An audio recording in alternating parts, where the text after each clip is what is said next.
Mixing your music for vinyl involves preparing the audio to avoid potential pitfalls so that you can maximize the benefits of this analog medium. It is important to understand that the cutting or mastering engineer may be forced to make necessary changes or compromise the sound before placing your music on vinyl if there are problems with your mixes. The key question is, what are the main areas that you should focus on when mixing your music for a vinyl cut?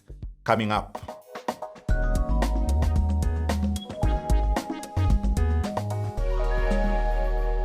Hey everyone, my name is Nini Maluks and I'm with Wavy Attuned, where we match music, information and entertainment into one place to bring content that will inspire and empower you. In this video, I'm going to highlight the main areas that you should focus on when mixing your music for vinyl pressing. I'll also give tips on what you should do to avoid problems in your audio and make your mixes sound great for a vinyl cut.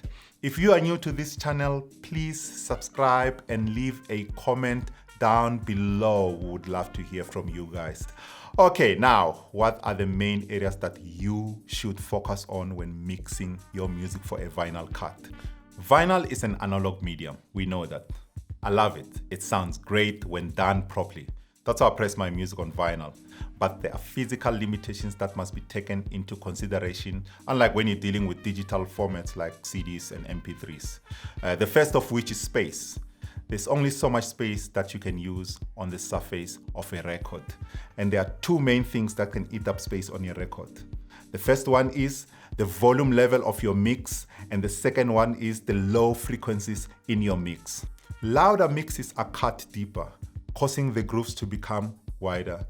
The width of the grooves that the cutting engineer goes for is intertwined with the distance between the grooves, what is called groove pitch.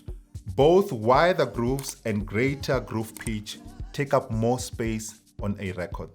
Too much low frequencies like bass lines, kick drums, and other low-end information in your music can cause the needle to physically jump out of the groove into the neighboring groove during playback.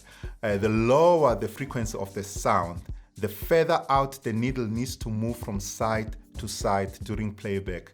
That means more space is required on a record to avoid the needle from jumping over to the next groove. So wider grooves protect against mistracking and skipping, while greater groove pitch improves signal to noise ratio by increasing the overall volume of the music in comparison to the surface noise. When it comes to high frequencies, excessive high frequency sounds in a mix come with their own challenges. Audio with too much high frequency sounds is dangerous to the vinyl cutting equipment because it can overheat the cutting head, leading to noise and distortion. So now, what should you do to avoid problems in your audio when preparing your music for a vinyl cut? I am going to give you 3 tips. 1, don't limit your mix too much or over compress and make it too loud, because a heavily compressed or limited mix does not translate well on a vinyl press. 2, avoid stereo bass. You should center low frequency sounds and avoid hard panning bass information in your mix. As you can see that low frequencies in stereo, I would say below 300 Hz or so, can create too much modulation in the grooves. So make sure that you address low frequencies during mixing. Avoid adding stereo effects on your bass. Make it mono. 3, in the world of vinyl, you need to be aware of excessive sibilance and very high frequencies in your mix. It is better to use a de-esser during the mixing phase because de-essing can negatively affect other components of the song if applied in the mastering stage. Be mindful of how instruments with lots of high frequencies are placed in your mix, and try not to mix percussive instruments such as cymbals and hi-hats too loud. As you can see, there is a lot of information to take in when mixing your music for a vinyl cut. What works for a CD or a streaming platform does not necessarily work for vinyl.